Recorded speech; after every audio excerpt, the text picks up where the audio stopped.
नमस्कार। ऋषि मुनियों ने हमारे शरीर को स्वस्थ बनाने के लिए हमें षट क्रियाओं की देन दी और उसके साथ योग की बहुत सारी योगिक क्रियाएं भी दी।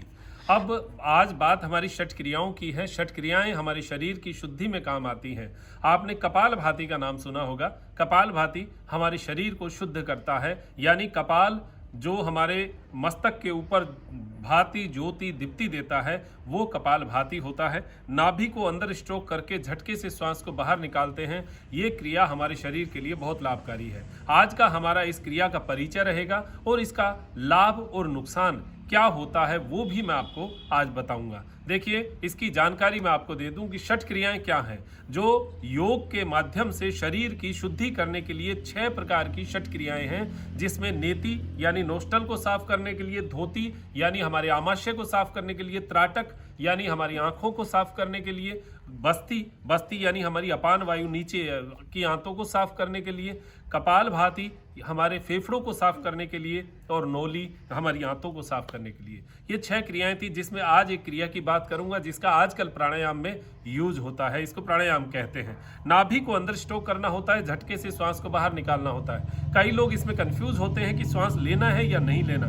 श्वास अपने आप आएगा, लेना है, लेकिन इतनी ही मात्रा में कि आपको दोबारा झटका देने के लिए यानी दोबारा नाभि को अंदर स्ट्रोक करने के लिए सहयोग हो जाए, बस इतना ही श्वास वापस लेना है। कैसे करना है? मुद्राएं कुछ भी लगा सकते हैं। वैसे ज्ञान मुद्रा बेस्ट होती है। हमारी तर्जनी को अंगूठे के नीचे दबाइए। भले ही वायु मुद्रा, जिनको पेट की वायु ज्यादा रहती है उनको वायु मुद्रा यानी तर्जनी को अंगूठे की मूल में नीचे लगाना, इसको वायु मुद्रा कहते हैं। इस प्रकार बैठकर कमर सीधी, अर्ध पद्मासन, पद्मासन किसी भी आसन में बैठिए। चेयर पर भी बैठते हैं तो बैठ सकते हैं। कपाल भाती जरूर करिएगा। सहारा लेकर बैठ सकते हैं तो बैठिए, क्योंकि शुरू शुरू में कमर दर्द भी होता है। तो ये कुछ उपाय हैं जो कपाल भाती में हम लोग कर सकते हैं। हाँ, जिनको स्ट्रोक नहीं लगता, जिनका पेट भारी है, उनसे स्ट्रोक नहीं लगेगा, तो उनको ये पिलो जो है ये इसको नीचे लेकर इसके ऊपर बैठना चाहिए ऐसे। इससे क्या होगा कि आपका पीछे का पोर्शन उड़ जाएगा और नाभि जो है फ्री हो जाएगी, तो आपके स्ट्रोक अच्छे लगेंगे। तो अब करना कैसे है देख लीजिए।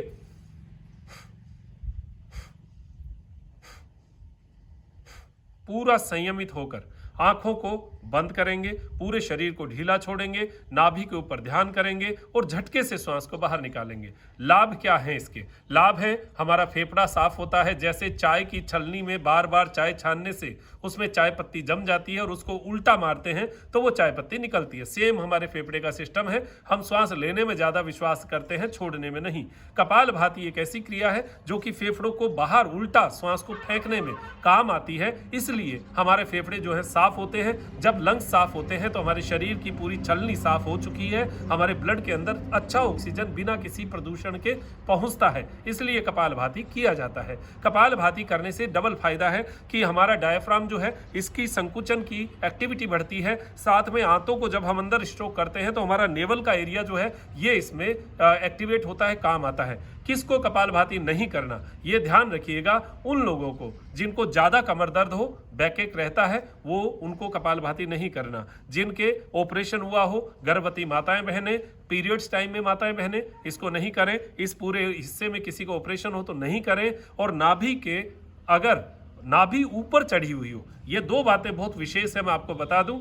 जिनका पित्त बढ़ा हुआ हो, जिनको पित्त कारक रोग रहते हो, उनको कपाल भाती नहीं करना। जिनका यहां से नाभि ऊपर की ओर खींची रही है, जिनको नले रहते हो, जिनको यहां पर धड़कन सी महसूस होती हो, जिनको नाभि से ऊपर धड़कन महसूस होती हो, उनको कपाल भाती नहीं करना है। जिनको नाभि ऊपर खिसकी है, उनकी और ऊपर खिसक जाएगी और डायफ्राम पे उसका प्रेशर आएगा, तो उनको कपाल भाती नहीं करना, ये ध्यान रखिएगा। तो ये हमारी हुई कपाल भाती किसको नहीं करना है। बाकी जिनको गंभीर प्रकृति के रोग हैं उनको डॉक्टर की सलाह से ही करना चाहिए। अब इसमें कैसे करना है ये मैंने आपको पिलो का ही बता दिया है। बाकी आप सामान्य तौर पर सुबह सुबह 100 स्ट्रोक आप शुरू में लगाइए। अगर आप 100 स्ट्रोक लगातार लगाते हैं तो आपको एक सही डायमेंशन बनेगा। पहले 50 स्ट्रोक में तो आप समझिए कुछ भी नहीं हो रहा, आपको लगेगा ही नहीं कि मुझे कपालभाति हो रहा है क्या। ऐसे जो ऐसे लगेगा जैसे कभी इधर से स्ट्रोक लग रहा है, कभी इधर से, कभी ऐसे शरीर हिल रहा है, ऐसे उल्टा सीधा सा। लेकिन 100 स्ट्रोक के बाद आपकी गति बनेगी,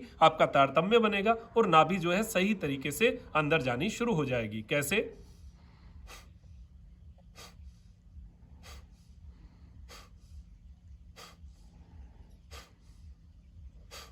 आवाज़ जो है वो नाक की गहराई की आनी चाहिए, ना कि गले की। कई लोग गले को यूज़ करते हैं और उसमें ऐसी ऐसी आवाज़ निकालते हैं, वो नहीं करना है। गला एकदम फ्री रहेगा, नोस्टल से श्वास बाहर आना चाहिए झटके से। ये कपालभाति का तरीका है। कमर दर्द जिनको हो, कपालभाति करने से 50-100 स्ट्रोक में कई लोगों को कमर दर्द होता है, तो दीवार का सहारा लेकर बैठ सकते हैं। सीधा लेटकर भी कपालभाति की मैंने एक क्रिया बताई हुई है, वो बाद में कभी चर्चा करेंगे। कपालभाति के लाभ मैंने आपको बताई दिए। पाचन क्रिया को बहुत स्ट्रॉन्ग करता है, हमारी आंतों के अंदर एक एनर्जी बढ़ाता है, हमारी जो ऊर्ध्व गति, जो हमारी ऊर्जा की ऊर्ध्व गति को सपोर्ट करता है। इसीलिए मैंने आपको बताया कि जिनको नाभि चक्र ऊपर खिसका उनको नहीं करना चाहिए, क्योंकि उनकी ऊर्ध्व गति नाभि की पहले से ही है। अगर वो करेंगे तो और ज़्यादा उसका नेगेटिव इफेक्ट मिलेगा, तो ये ध्यान रखिएगा। तो गैस जिनको रहती हो, कब्ज जिनको रहती हो, एसिडिटी जिनको रहती हो, उनके लिए बहुत बढ़िया है। नाभि चक्र नीचे खिसकता हो उनके लिए कपालभाति ठीक है, वो कर सकते हैं। लेकिन फिर भी बहुत गंभीर हो तो डॉक्टर से, आयुर्वेदिक डॉक्टर से या योग चिकित्सक की राय से ही आप करें। कपालभाति करने से शरीर में विभिन्न जगह जो दर्द आते हैं वो दर्द धीरे धीरे कम होंगे। चेहरे पर आपको एक नई चमक, नई तेज मिलेगी, आपको कार्य करने की क्षमता बढ़ेगी, आपकी कार्य में गति बनेगी, आलस्य दूर होगा। ये बहुत सारी चीजें जो है वो आपको कपालभाति से मिलेगी। आपकी एक्टिविटी में, आपको कार्य में, आपको ऐसे लगेगा एक नया उत्साह आपको मिल गया है। कपालभाति सुबह सुबह, शाम को 2 टाइम कर सकते हैं। सुबह खाली पेट होना चाहिए, शाम को भी खाना खाने से 1 घंटा पहले होना चाहिए, और दोपहर का जो खाना है उसमें 5 घंटे का अंतर होना चाहिए। जब आप कपालभाति करते हैं तो 1 सेकंड का 1 स्ट्रोक आपको लगाना चाहिए, और 60 सेकंड यानी 1 मिनट में 60 स्ट्रोक हो गए। 5 मिनट लगातार आप कपालभाति कर सकते हैं। 5 मिनट में 300 स्ट्रोक आपके हो जाते हैं। 5 मिनट का यानी 15 मिनट का आपका जो है कपालभाति, और 900 स्ट्रोक हो जाएंगे। 900 स्ट्रोक आपके लिए ठीक है। जिनको हार्ट या बीपी की प्रॉब्लम है उनको 2 सेकंड में 1 स्ट्रोक यानी 1 मिनट में 30 स्ट्रोक ही लगाने चाहिए। ज़्यादा झटका नहीं देना चाहिए, ज़्यादा प्रेशर नहीं देना चाहिए। मस्तक के ऊपर किसी प्रकार का प्रेशर नहीं होना चाहिए, केवल नाभि की मूवमेंट होनी चाहिए। ये मूवमेंट ही आपको कपालभाति सही कराएगी। सही कराने का मैंने आपको एक आइडिया बताया है। अगर आप अपने नीचे कि ये पिलो जो है ये रख लेंगे तो आपका स्ट्रोक सही लगना शुरू हो जाएगा। ये आपको एक उपाय मैंने बता दिया है। कपालभाति जब भी आप करें, ये गर्म तासीर का प्राणायाम है। इसको किस क्रम से करना चाहिए वो आप समझिए। पहले आपको भस्त्रिका प्राणायाम करें, उसके बाद कपालभाति करें, और कपालभाति करके सीधा ना छोड़ें। कपालभाति करके आंखें कई देर बंद रखें, फिर हाथों को आपस में रब करें, आंखों के ऊपर हाथ लगाते हुए। उसके बाद 15 मिनट कम से कम अनुलोम विलोम प्राणायाम जरूर करें, क्योंकि आपने दिमाग में एक आंधी फैला दी है। उस आंधी को शांत करने के लिए बरसात की आवश्यकता है। अनुलोम विलोम वो बरसात है। वो बरसात अगर आप कर देंगे तो आपको पूरे दिन बहुत एनर्जी फील होगी, आप बहुत अच्छा फील करेंगे। ये पूरा एक पैकेज मैंने आपको कपालभाति का बताया है। करने का एक बार तरीका और बता देता हूं। नाभि को अंदर स्ट्रोक करना है, झटके से श्वास को बाहर निकालना है। झटके से श्वास ऐसे निकालिए जैसे सामने एक मोमबत्ती पड़ी है, उसको नाक से बुझाना है। ये आपको करना है, आपको सही तरीका हो जाएगा। कैसे? जैसे मोमबत्ती मेरे सामने है,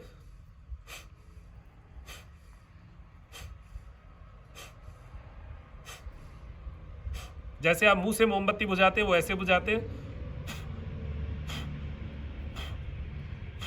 ऐसे बुझाते हुए नाभि को यूज लेना है, तो वैसे ही नाक को लेना है।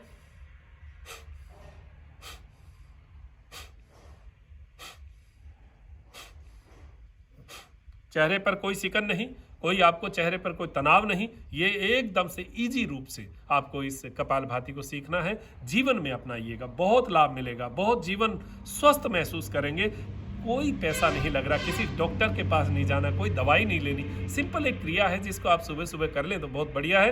कपालभाति के बाद 15 मिनट का अनुलोम विलोम जरूर करिएगा, इससे आपको ज़्यादा लाभ महसूस होगा और आप अपने शरीर को स्फूर्ति में पाएंगे। तो अब दीजिए इजाजत मुझे, डॉक्टर मनोज योगाचार्य को, त्रिनेत्र टीवी के लिए त्रिनेत्र योग धाम से नमस्कार।